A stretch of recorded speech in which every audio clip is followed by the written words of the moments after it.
As I stood in the living room, my husband and mother-in-law exchanged sly glances before pulling out a crumpled piece of paper. They laid it out before me, grinning as if they'd just shared a private joke.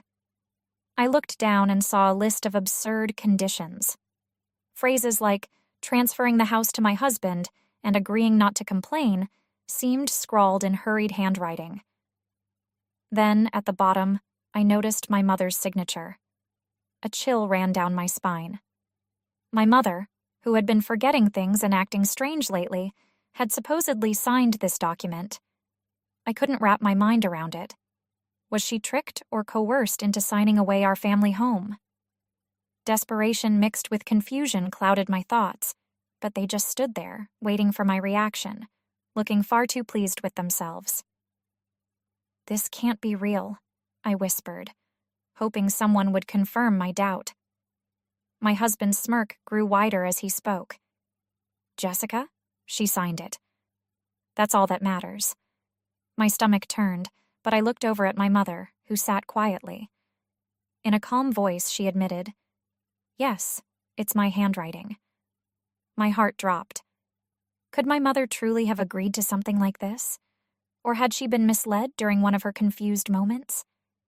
Before I could process it, my husband handed me another document, a divorce form, already filled out, awaiting my signature. His eyes held an expectant look, as if he assumed I'd beg him to reconsider or cling to him in desperation. But inside, I felt nothing but resolve.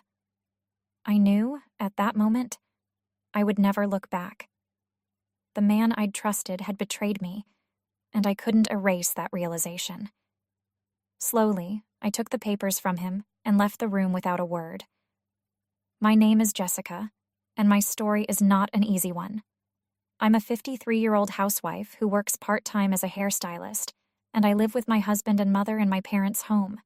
Lately, my life has been a mix of managing my severe hand eczema and caring for my aging mother.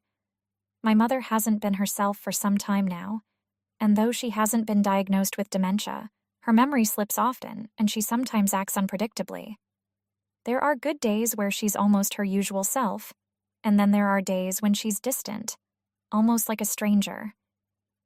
My husband, however, seems largely indifferent to her condition, seeing her issues as inconveniences rather than reasons for concern. While I've grown anxious about my mother's health and what the future holds, he seems unfazed. I try to make him see how serious it is, but he brushes me off, making it clear he doesn't see her condition as his problem. To him, it's just another hassle, one he'd rather ignore. Our living arrangement was already tense. My husband's business wasn't successful enough to support us independently, so we'd been staying in my parents' home. The setup was supposed to be temporary, but years passed, and he seemed content with the situation, even though it meant living off my parents' generosity. I've kept a part-time job for years, despite my eczema, to contribute to the household. I'm proud of my work, but my husband doesn't respect it. One evening, when I brought up the idea of needing more support as my mother's condition worsened, he sneered, "Why don't you quit and take care of her yourself?" His words stung. Didn't he care at all about the family that had taken him in, sheltered him, and provided for us? But there was no remorse in his eyes, only annoyance. My own concerns were being dismissed, leaving me to manage everything alone, without so much as a comforting word from him. Then, tragedy struck. My father's health deteriorated quickly, and within a few short weeks, he passed away. Losing him was an indescribable blow. My mother, already fragile, was devastated, her grief almost consuming her. The house felt hauntingly empty without him. His chair by the window, his favorite mug in the cupboard, and his half-finished book. All these small reminders were now echoes of a life suddenly cut short. Amid the sorrow, I held my mother close, trying to console her, but I too felt shattered. To make matters worse, just as we were preparing to lay him to rest, my husband announced that his parents would be visiting. I couldn't believe his insensitivity. We were barely holding ourselves together, yet he thought this was the perfect time for a family visit. Reluctantly, I served them tea, thinking they would pay their respects and leave. but instead, they began making plans to clean out the house. Sitting across from my mother-in-law, I explained that we weren't ready to part with my father's belongings just yet. She seemed unimpressed and argued, "That's inconvenient. We can't delay things forever." Her tone was dismissive, as though my grief was nothing more than an inconvenience. It was then that my husband dropped a bombshell. "My parents and I will be moving in," he announced. I stared at him, shocked, certain I had misheard. This was my home, the place my parents had built and cherished, but his expression was cold and unyielding. "It's already been decided," he said, leaving no room for argument. My mother-in-law chimed in, reminding me that they'd discussed it with my mother and had her signature to prove it. I could hardly believe what I was hearing. Had they pressured my vulnerable mother into agreeing to such a thing during one of her confused moments? My husband's smirk was unbearable as he presented a contract, its terms absurd and devious. The document claimed ownership of the house would transfer to him, and among other outrageous clauses, it included my mother's shaky signature at the bottom. "This isn't valid," I said, my voice trembling with anger and disbelief. "She was manipulated into signing this." But he responded with a smug grin.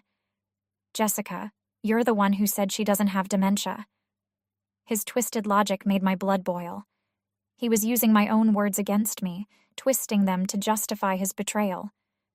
Before I could argue further, he coldly instructed us to leave, threatening to call the police if we didn't comply. We were cast out of my own childhood home, forced to leave with only what we could carry. I clutched a pair of my father's old leather shoes, the only thing I could grab in those desperate moments. They were a small memento of him, a piece of the life I'd just lost, taken away by the very people I had once called family.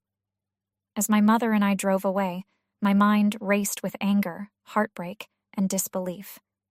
The betrayal felt like a physical blow, leaving me breathless and shaking. I glanced at my mother, whose face was serene, even smiling.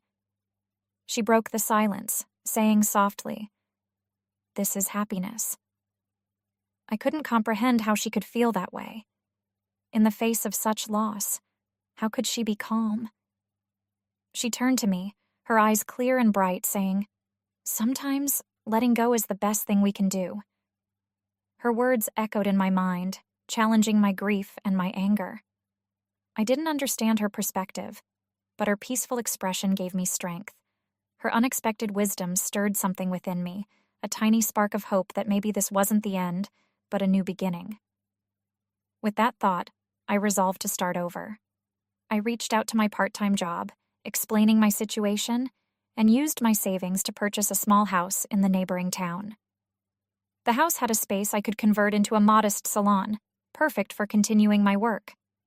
I called in a few favors, and with help from friends and former clients, I prepared the new space, determined to build a life of my own. My mother, meanwhile, seemed rejuvenated. She took pride in helping out at the salon, sweeping floors, folding towels, and chatting with clients. Her mood had improved noticeably, and she even started reconnecting with the neighbors. For the first time in years, I saw her smile, her eyes bright with joy. It felt as though we'd both been given a second chance, and for the first time, I dared to believe in it. Then one day my husband called, his tone cold yet condescending. "Jessica, you can come back now," he said. "I'll forgive you if you put your mother in a facility." His words were like ice, but this time they didn't pierce me. I laughed, feeling a new strength as I replied, "No, thank you." I hung up without another word, knowing I was done with him for good. Every day, my new salon grew busier, and I found myself surrounded by clients who valued my work and friendship. My mother, too, seemed happier, her eyes bright and her heart light. Together, we'd built a new life, one that felt both familiar and wonderfully fresh. As the weeks passed, our small home became our sanctuary, filled with laughter and the warmth of new friendships. My mother thrived in this environment. Her health noticeably improved as she spent her days helping me and socializing with the locals. But just as we were settling into our new routine, my husband reappeared, showing up unannounced at the salon, his face etched with desperation. He stammered, telling me he'd received an eviction notice, claiming that the family home was being repossessed. I fought the urge to laugh at the irony, realizing that my mother had sold the property, cutting the last tie that bound us to that place. The betrayal had come full circle, and now he was the one left out in the cold. Seeing him standing there, helpless and lost, I felt an overwhelming sense of closure. In his eyes, I saw the consequences of his actions, the weight of his choices finally crashing down on him, and for the first time since leaving, I felt truly free. The life my mother and I had built together was ours, untethered from the shadows of the past. The anger I'd carried for so long began to fade, replaced by the pride of knowing I'd overcome everything he'd put me through. I looked at him, my former husband, and realized he no longer held any power over me. He was simply a memory, a chapter I'd closed. As he stumbled through a clumsy apology, I knew it was too late. My mother and I had found our peace, and nothing he could say would ever take that from us. With a final nod, I turned away, closing the door on that part of my life for good. My mother smiled as I returned to her side, her eyes full of quiet understanding. In that moment, I knew we had everything we needed. We had each other, our little salon, and a new life that was ours alone. Together, we walked back inside, ready to face whatever the future held, hand in hand, stronger than ever.